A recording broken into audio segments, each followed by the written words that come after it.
All right, back with another Q&A. So I've had lots of questions building up the last couple of weeks since I last did the last one. Just before I do, make sure you're on my newsletter list. All my content I put out through there. I put the odd stuff on Facebook, odd stuff YouTube, but it's all through there. Just go on my website, one-to-one-nutrition.co.uk. There'll be a link below or whatever it is around the page. There's a flat stomach masterclass you can download. Get that because it's an amazing 40 minutes telling you everything you need to know about getting a flat stomach. Right. Let's get into these questions. If you've got a question while you're watching, just fire them across. First question from this guy. Do you have any pills for weight loss?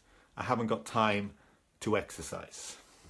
Man, I can't believe you asked that question 2 weeks in January. Your attitude is a mile off. It's the second week of January and you're asking if there's weight loss pills for you to get in shape. I almost don't want to answer it. Let me answer it for you. No is the answer. You know, but your attitude's wrong. You're never going to get results if that's your question at this time of the year. There's no pill that's going to get you results. It's as simple as that. Because you've got to do the other stuff, the bigger stuff. So that's as simple as that. No. No pill is going to get you stuff instead of exercise. But do you need to exercise to get results, to lose weight? No. Do you have to exercise like a lunatic? No. You need to change your food if you're not going to exercise. And it literally goes in that correlation. So to that guy, forget the pills. You can still get results, but you're looking at it all wrong. You're not going to get results like that. I would take some time out and reflect and then come back when you've got a little bit more of a better attitude to get these sort of results. So that's the first question done. No chance. Second one, I'm thinking of getting a DEXA scan. What do you think of this? Personally, I think it's a waste of time. For the average person, you're going to spend 120 quid. What's it going to give you? Not much. And for the person who's asking me this, it's not going to tell you anything that's going to help you. What are you hoping it's going to say? You're not overweight, or you're hoping it's going to say you're overweight. It doesn't give much real world motivation to it. So what we want to do is, what should I get everyone to do, is just pick out some clothes that you want to be in to get results. That's what we should be doing. So go into your cupboard, pick something out. That is your measurement thing. That's your chart. Is it okay to do a DEXA scan? Well, of course, if you've got unlimited budget, then why not? But for most people, I just don't see the point. It's the same with any measurement system. There's flaws to it. If I take your body fat and give you 20% on my score, well, it might be 10%, it might be 30%. It's irrelevant. What do you want to be in 2 months' time, 3 months' time to get to your goal? So I'm not a huge fan of those machines and so forth. There's different ones. Now, it does, some of them give you the metabolic rate, which can be helpful, but even then, I'm not a huge fan. So the computer says 1,800 calories. Great, but then if you are counting your calories, you'll often find they don't correlate as well as you should. And you can literally, for the sake of the money, within 2 weeks, just work it out yourself. Follow a plan for 4 days, be strict with the number of calories. You'll see changes, or not, as the case may be. So, DEXA scan. Not a huge fan, there's nothing wrong with it. You've got unlimited budget, but to the lady asking this, no, I wouldn't do that one. And the person said to me, I was watching some documentary and this guy replaced dextrose over glucose and lost loads of weight. Is that a good thing I should do? No. Got all these questions are no today, very negative. I didn't really follow this up too much. He said it was some case study from Australia.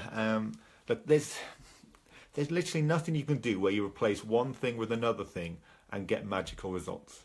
It's a bit why it annoys me when people, you know, I do a lot of TV work and they'll always ask me, what's this magic food? Give me one thing. And you're like, there is no magic food. You know, say you've got everything stays the same and you change one food to another food, you're going to get the same results. Now, of course, if by changing one food to another food, you've cut your food intake by a third, that's not the same experiment. And this holds up in all the experiments. So all this like controversy weight loss, so they eat 6 meals, 3 meals, 200 grams of carbs, 0 grams of carbs.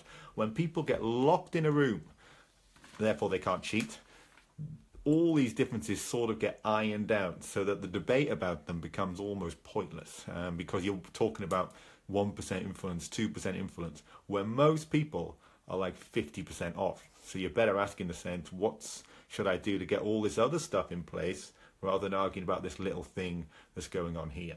Now, if you follow me for a while, you know I'm not anti-sugar, I'm not anti-carbs, I'm not really anti-anything. I'm positive for getting you results. And I've seen people get results eating sugar. And I've seen people getting results on high carbs. I've seen people getting results on high fat, low fat. Every diet plan I've seen work if the person can follow it. Now, you may have followed my own experiments with sugar when I lost body fat eating only sugar. So if you remember back, it was a couple of years ago, and then all I was doing was just drinking orange juice all day for like 5 days in a row, lost body fat. And people are like, no, no, no, that's healthy sugar. Try non-healthy sugar. I went, all right. So then I started having custard, and I was just pouring in the white sugar onto it, just piles of it. And I still lost weight eating sugar. It can be done. Am I saying you should go and eat a custard diet? No.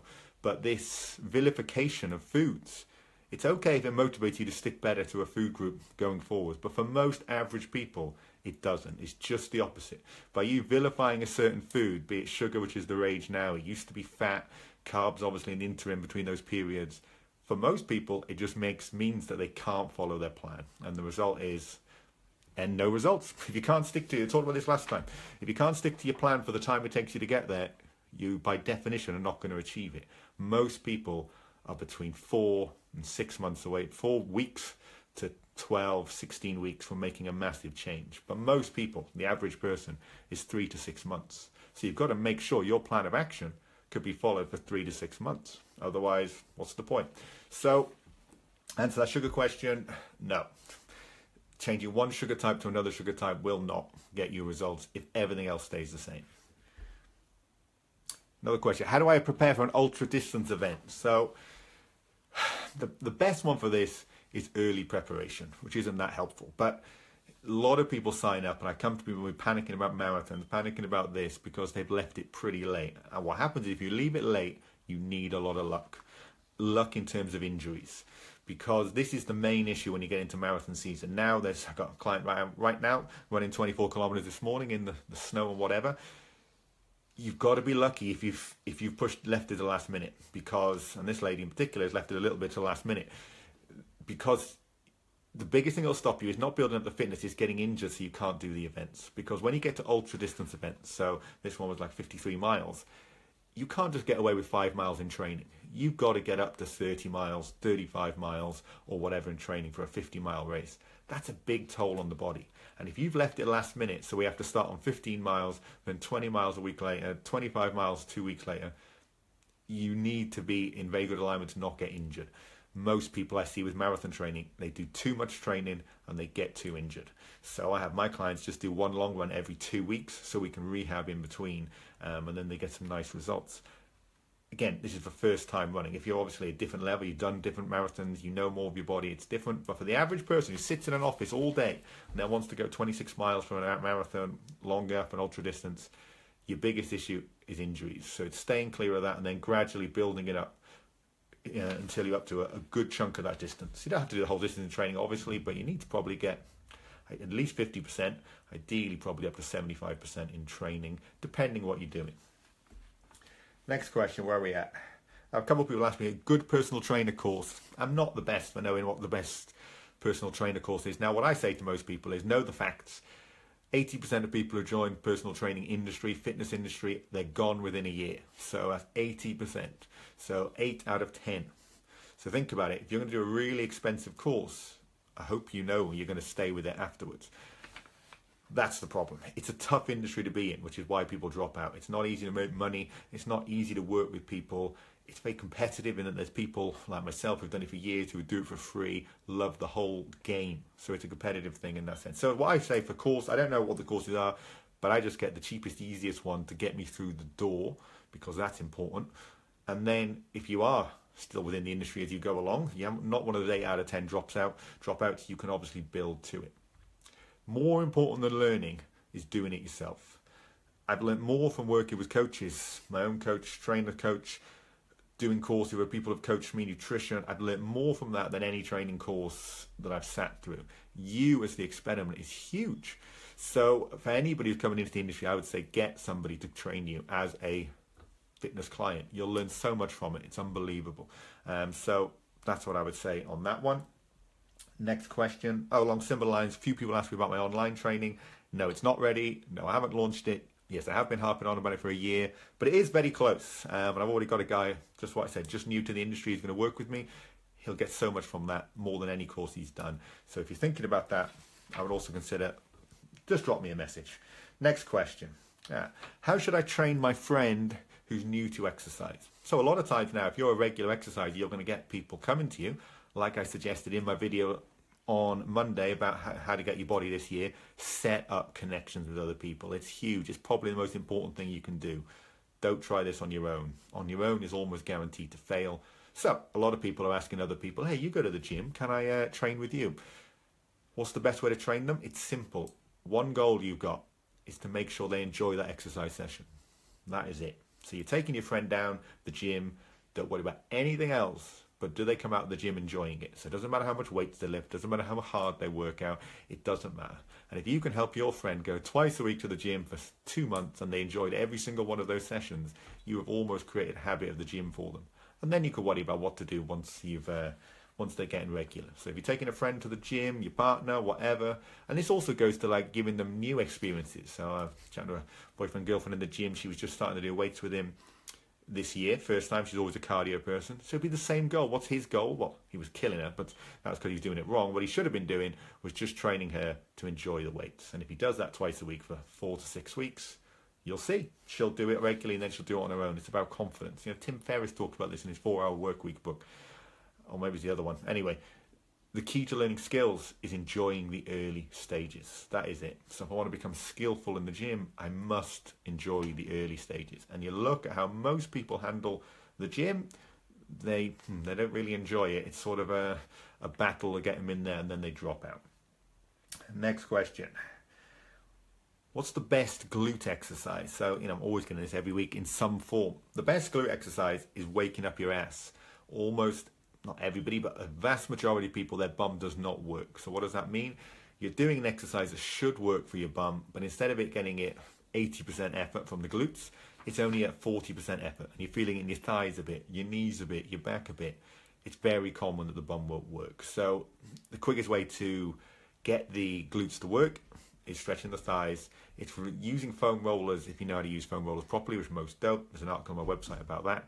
Using massage balls to get rid of the knots in the muscles. That's the first stage to do it. The reason your glutes aren't working is because your spinal alignment's off and the thigh and lower back are working too much. So that's the first stage. After that, the best exercise for the glutes, for the average person watching, to be one-legged squats, because most people watching this, only half might go to the gym. A one-legged squat you can do anywhere, so that's probably the best one to get your bum working. In the gym, well, the studies would say that it's glute bridges with a barbell bridges.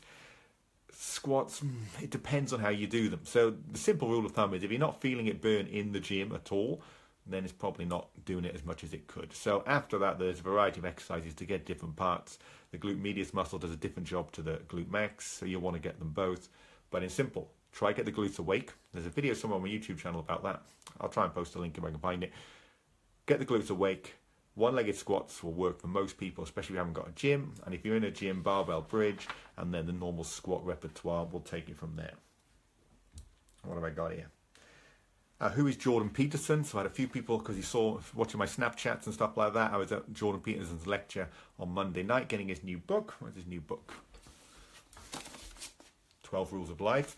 Jordan Peterson is a psychology lecturer from Canada. He's very controversial in what he said. His actual views are not that controversial. They're pretty, straight science backed up. But he's into the whole area of personal development, finding meaning in life, things like that. So I'm a huge fan of him. Talk was great. Sparked up a huge controversy with 2 million people watching his interview on Channel 4 because it was combative. Anyway, great lecture. How it links to health and fitness.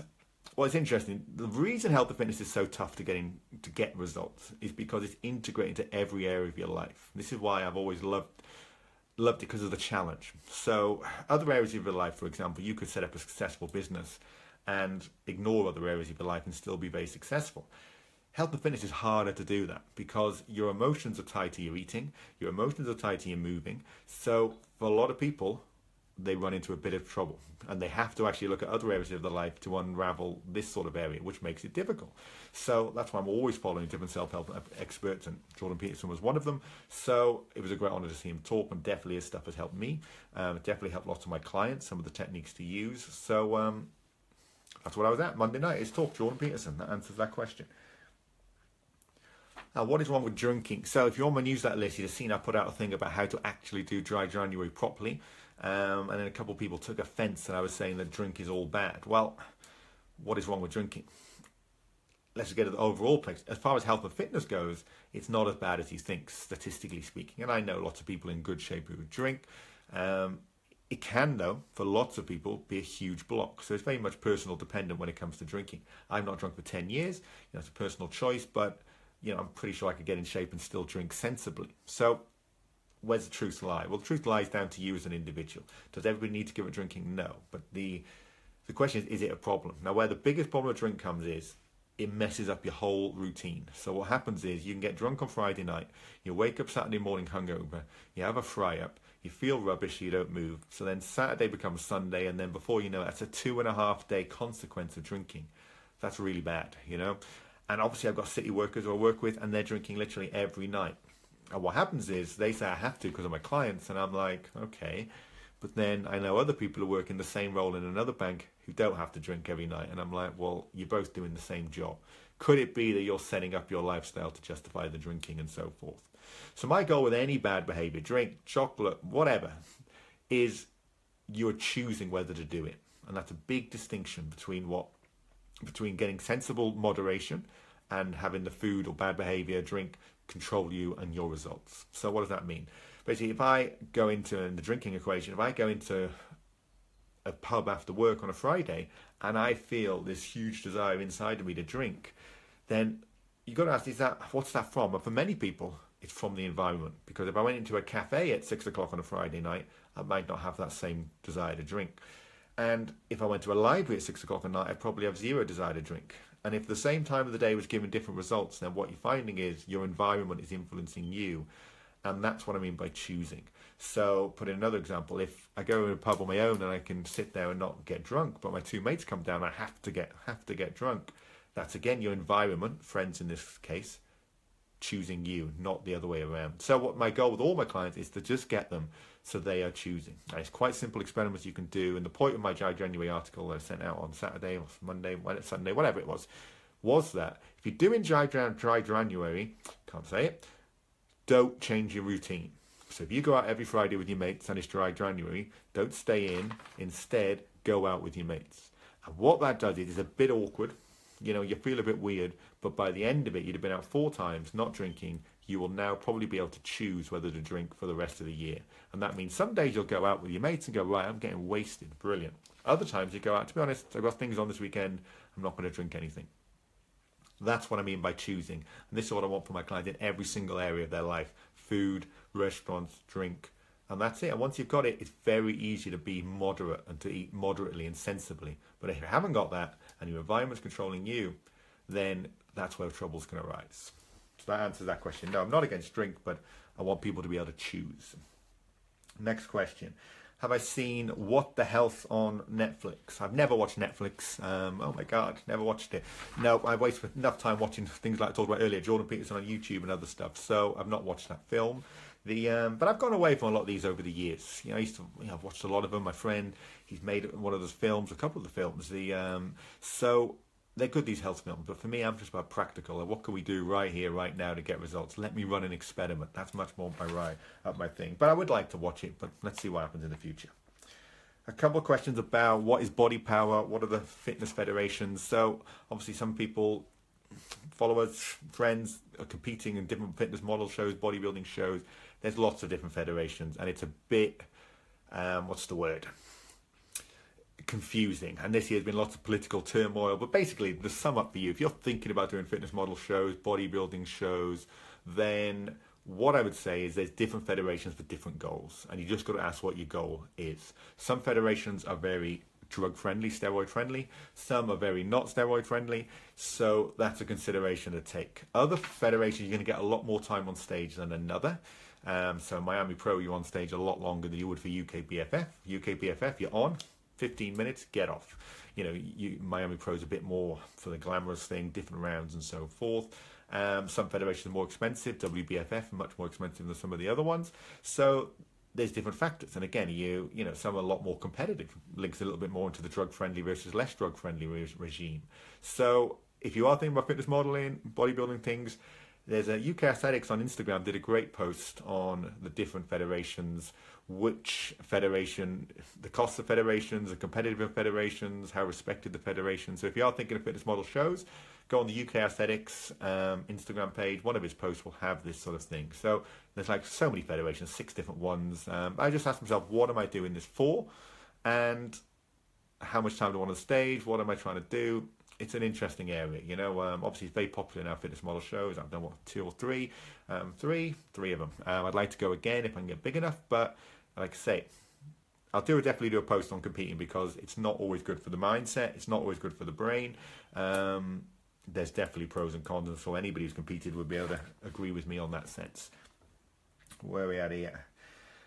How do I strengthen my ankles and wrists? So this was from my rugby website. So it's a tough one with ankles and wrists. Basically, for most people's ankles and wrists have 8 bones, and they get very interlocked. And the best way to sort out an ankle or wrist is to decompress the bones. Now, there's no way I can tell you how to do that on a YouTube video or whatever on Facebook Live. So decompressing the ankles is the first thing to do, and the wrists. Now, if you can't do that, what you need to do is strengthen, if they're weak, each of the different movement planes. So the ankle can move in 6 different ways. It can move up, down, it can move a little bit to the side, left and right. It can also rotate in, it can rotate out. And you would want to strengthen all 6 of those. The joint, the wrist, similar. So we're getting those strengthenings going. One area that a lot of people forget about when they are looking at wrists, looking at ankles and so forth, is the strength of the toes and the fingers. These are very much a part of what's going on. If the toes are weak, then it exposes the ankle to a lot more impact. Same with the wrists and the fingers. These will take a lot of steam off what's going on. So it's not just about a wrist that I need to strengthen. It's often about getting the bones in alignment, getting the muscles around the wrist strong, but also the local ones of the fingers and so forth. So less so in fingers, definitely more so in running injuries and feet injuries, is getting those toes awake. Likewise, getting the toes stretched. That can often be an issue in ankle rehab, depending what you're doing. The final element is balance training. You've got to get them trained up for the sport that you're going to do. So, you know, one-legged standing is great, but this is from a rugby player this email came from. You know, is that really preparing you to play rugby, one-legged standing? What if I'm sprinting full pelt and do a sidestep? It's not even close. So you've got to go from training from the basics where you are today, then building it back up to what you want to do in a sport. So if you're playing squash, you're going to be jumping all over the place. We've got to do that in training, otherwise we're in a bit of trouble. So that was that question there. Do I still do metabolic typing? So whether you know or not, I used to do metabolic typing. I must have been, there couldn't have been that many more people in the country who had done more than me. I first did it in 2005, 4 years ago. Anyway, I had amazing results on it. I used to have asthma. When I went on a metabolic typing plan, it got rid of my asthma, changed how I was around food. Amazing, amazing results. And I worked with lots of clients over the years and got amazing results with them too. Still today, if you come through with a health issue as a goal, we would definitely go through the metabolic typing process. When it comes to weight loss, though, I'm not really using it so much. The idea being, which I touched on answering some of the questions earlier about sugar and so forth, this is a behavioural game. Yes, there's physiological elements. Yes, the nutrition plans will have an influence. But what I found in the behavioural sense is people, when I was practicing just as a nutritionist, people were ready to have a big fight. And I'd say, here's plan A, B, and C. They would go, oh, arms folded. I hate A, B, and C. And it was a really unproductive, you could get an unproductive relationship you could drop into when you give somebody a set nutrition plan, because they're just there to fight and defend it. And I'm like, well, you know, it's not on my merits for you to follow this plan, it's your results. So over the recent years, because my whole approach now is basically just behavioral psychology, how do we get you to follow a plan that gets results, knowing the fact that a good chunk of you doesn't want to follow it? That's basically this problem we're trying to answer. And if you saw my Facebook Live earlier in the week, when I set out exactly how to do a body transformation, a lot of the advice in that was purely based on this. And it's the same thing now. So with metabolic typing, if you come through with a health goal, oh, Ben, I've got this issue, this, then I would probably definitely do that plan straight away. If you come through saying, Ben, I want to look toned, I want to get in shape, then giving you a rigid nutrition plan, it's never my first step these days. I've seen very few, unless you came to me and said, Ben, I've been following this plan, which some people do now, especially when, as we talked about earlier also, the fitness model shows, I've been following this plan on the number. Well, brilliant. We can talk about your plan of action. But the average person watching this who wants to get in shape, you know, we don't need a rigid nutrition plan to start. What I want to do is what I talked about as far as drink and food goes. I want you to start choosing when to eat not being determined to do it because your friend's there, not having to feel pressure to eat because it happens to be Saturday night. This is to do with your neural connections. So most of my opening plans are based on addressing your behavior psychology. And then once you've done that, you can follow any plan. So then we can follow different routines to work out what's the best plan for you. So metabolic typing, like I said, had great experience with it personally with myself. The results I got with clients I got, it's still important for health. I don't know if I backed up to say what metabolic typing is, but basically, if you missed that bit, bad answering by me, metabolic typing is the science of personalized nutrition. And you take this big questionnaire, and it looks at things like, how hungry am I all day? Well, I never have breakfast and barely remember to have lunch. You're not the same as a person who wakes up hungry at 6 a.m., eats 9 a.m., eats midday. So the idea then of that metabolic typing would we take that question, or we take other questions. So if you eat red meat, you have some. Your energy might go up, my energy might go down. And there's lots of these questions that looking at the nervous system and so forth, the oxidative system. And then from that, we can know which nutrition plans you should be following, which microvitamins you should need more of, and so forth. And then there's nutrition plans based off that. So I'd say good for somebody who's going to be actually following their plan. That's not most people. Most people they want me to tell them how to get results without changing anything. So you can see where we get into a slightly different thing in that I need to then say, right, how can we take this information and then basically outwit it in a chess type match? So that's the thing. So yes, I still do metabolic typing in a small amount, but most of my people are weight loss now, and that's all the behavioral psychology of getting results. So that's the answer to that one. I think we've done most of the questions. It's snowing here. I've got to go to the gym, lift some weights. Samba later on. It's another good day on a Sunday. As ever, you got any questions, just fire them off to me. Any old channel, Facebook, Snapchat, Instagram, email. Make sure you're on my email list. Remember, follow the link to my website, and I'll do my best to answer them. Any questions or problems, hit me up. Right, cheers.